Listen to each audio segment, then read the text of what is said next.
Ахат Садуақатов біздің жиен болып келеді. Иә, керемет азамат еді. Марқұм Қызбелде бәлен жыл мұғалімдік қызмет етті. Иә, жаңылғандай еді. Біз Қостанайда, мен ол кезде Қостанай облыстық коммунизм жолы қазір Қостанай таңы газетінде қызмет еттім. Онда Қостанайға келген сайын біздің үйде болатын ағаның бір шеберлігі бар.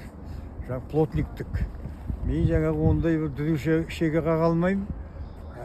Ағаңа айтам ғой.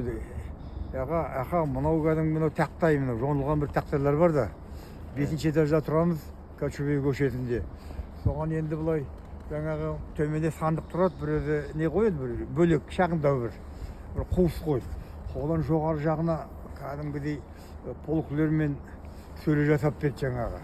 Соған заттарымызды қойып, мәз болып, ағаң үлкен адамат еді марқұм. Мынау педагогтық қызметі қандай, ешкімге зияны жоқ, ақ көңіл, сондай елге сыйлы. Баяғы ата-бабаларымыздың үлкен бір мінезі бойында бар.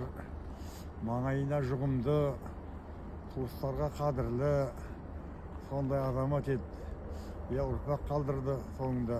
Мынау мінекей Амантайда естіп отырмын баласы. Амантайдан сен атың кім? Абзал. Абзал, мінекей Абзалмен танысып отырмын. Қасымда мінекей Жанболат менің белгілі журналист, Егемен Қазақстанның қазір басқа әскери салада жұмыс істейді. Осының бәрі мінекей біздің Қызбелдің келешек болашақ сындырып отырғандар. Ал енді Жанболаттың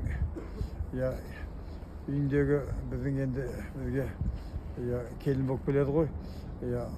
Қызбелдің клубын жақсы деңгейге көтерді. Өткенде Міржақыптың 100 жылдық тойында барғанымызда соған Қызбелге деген сый-сияпатымызды жасап, кітаптарды беріп клубқа, кітапханасына. Енді жаңағы кейінгі сол жақында көріп жатырмыз, клубтың іші қалай, сахна қалай әдемі безендірілген, перделермен, нелермен кәдімгі. Ауылдың жастары концерт қойып жатыр. Оның өзі біздің Қызбеліміздің керемет тарихының бір көрінісі ғой. Ол клубтың тарихы ерекше еді ғой. Баяғы біз бала кезімізде ол жерге кәдімгі Қызбелдің несі келіні есептеледі. Бақыт Көшімұқаев деген шын болады. Не ғой енді?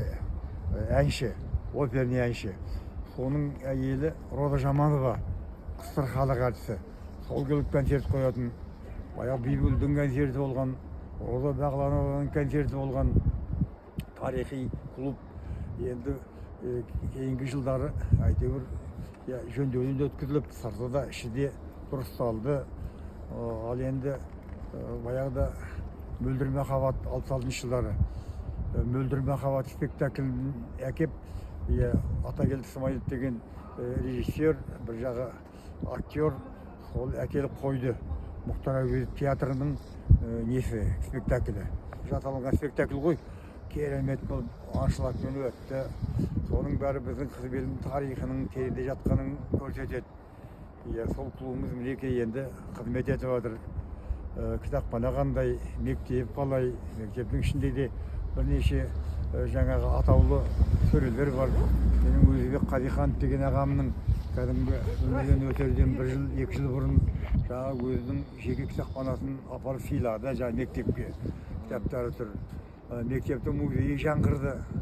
Оның ішінде де кітаптарымыз тұр. Сәбит Байзақовтың, Сайлау Байзақовтың, Карғоз Жапаровтың, тағы басқа да.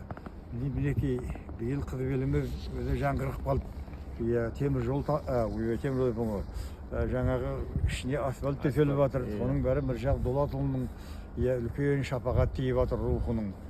Тоқайдан бері қарай жол кішкене көтерме жол салынды. Осының бәрі біздің Қызбел өңірінің тарихына үлкен қосылған үлес деймін. Жергілікті халықтың, былайша да сыртта жүрген азаматтардың, Жанболат та жазды кәдімгі Қызбелдің тарихы туралы, ол өткені туралы, болашағына қатысты. Менің де көптеген шығармаларым сол Қызбелге арналған. Биылғы Міржақыптың 100 жылдығында Дулат туралы облыс әкімі Ақсақаловтың демеушілігімен қазақша орысша болып шықты. Осы жерден Фолиант баспасынан сол кітап Стамбулда түркше шықты. Оның тұсаукесеріне әдейі барып келдім Стамбулға. Оның жаңағы кітабымның несі ағылшынша шықты жақында Лондонда. Ол қолыма жақында тиді. Осының бәрі біздің әйтеуір қолымыздан келгенше Міржақып Дулатұлының рухына жасап атқан былайша еңбегіміз әлі жасала береді. Ахмет Байтұрсынның тойы осыдан 3 жыл бұрын дұрыс өтпей де қалды. Ол жөнінде мен Өртбай деген арнайы памфлет жаздым. Ол Жұлдыз журналына жарияланды. Оның неліктен өтпей қалғаны, халықтың кәдімгі үміті ақталмағаны, бұрынғы облыс әкімі Архимедтің дұрыс мән бермегені бәрі айтылған. Ал енді биыл Ақсақаловтың кәдімгі жанын салып, соған дайындық жасауының арқасында Міржақып Дулатұлының 900 жылдық тойы жоғары деңгейде өтті. Мінекей елмен, әкімнің халықпен жақындаса білуі, солардың үміт аңсарын аңдай білуінің арқасында үлкен шаруалар атқарылды. Ал отырғандар ел жұрт деген ол енді жастар өседі, кәрілер кетеді, бірінің орнын бірі басады. Мінекей біздің журналистикадағы бәлен жылғы қызметіміз егеменде өтті. Мен кетіп едім, Жанболат келді. Оның алдында жаңағы Динара кім жаңағы Дауылдың қызы, Динара жұмыс істеп жүрді біздің бір қыз елдің өзінен. Оның өзі біз үшін мақтаныш. Қалқам жақсы жұмыс істеңдер, ризамыз. Мынау жаңа жылдың алғашқы күндерінде Алла сендермен кездестіріп, мынау кәдімгі таза ауада Астананың төрінде еліміз туралы, жаңағы ағаларымыз туралы бір ауыз сөз айтып тұрмыз. Ахат ағамыз иманды болсын, рухы шат болсын, керемет, абыройлы еңбек етті. Бізге үлгі, есімізге түссе, соншалықты марқаямыз. Кешегі Тарғын ағамыз мінекей қалай бірге жүрді. Қонысбай, Нақан шалдан тараған Бибал апам жүзге келіп өмірден өтті. Мынау Ильинкада қыстың көзі қырауда ауылға апарып жерледік. Сайлау ағам бар, ол кезде Өзбек ағам бар, Салық ағам бар, Сәрвер ағай бар. Сіз белгі апарыңдар мені, туған жеріме жатамын деп, жаңағы әлсіреп жатқанда да өсиет айтып кетіп еді, өсиетін орындадық. Аман болайық, сау болайық ботақандар. Кешегі үлкен ата-бабалардың рухына сай өмір сүріңдер. Кенжеғұл ағамыз қандай еді? Біз ағамызды Бопи дейтінбіз. Сол мінекей Кенжеғұл ағамның ұрпағы мынау Жанболат. Осылай әрқашан жаңа жылдан жаңа жылға масап жетіп, ұрпақтары өсіп өркендеп, еліміздің абыройы үшін, жалпы өздерінің болашақтарың үшін еңбек етіңдер. Еңбек бәрін жеңеді, қар еңбек бәрін жеңеді. Абайдың айтқаның бар, өзіңе сен, өзіңді алып шығар, еңбегіңмен ақылың екі жақтап. Сондықтан қалқаларым, аман болайық, сау болайық.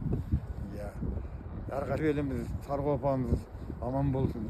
Оның тұрғындары өсіп өркендесін. Жаңа жылдары құтты болсын.